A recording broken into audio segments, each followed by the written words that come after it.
Hey, velkommen til. Du kan kalde mig Bladmanden. Har du tænkt over, hvorfor at vinyler de er i stigende popularitet? Også mig. Jeg vil nu give dig et par eksempler på, hvorfor du skal begynde din samling. Først og fremmest er lydkvaliteten.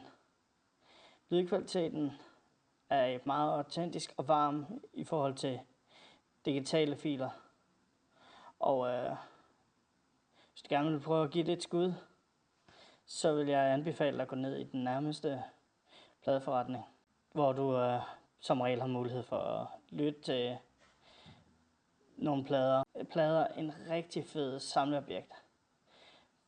Mange plader de stiger meget i værdi, plus at de også er fede som kunst. Som du kan se bag ved mig, og på hylden der er masser af fed kunst.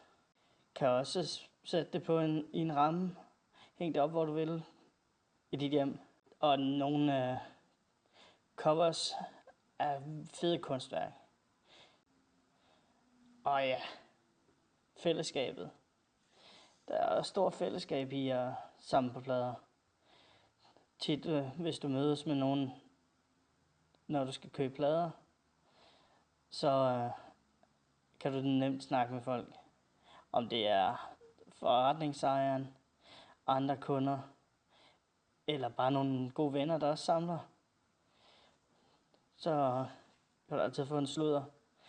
Du kan også tage hjem og lytte noget musik. Måske endda blive inspireret af dine venner. Og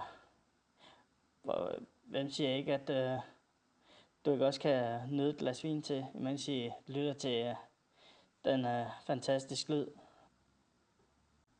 Håber I bliver inspireret, og tak fordi I så med. Ses.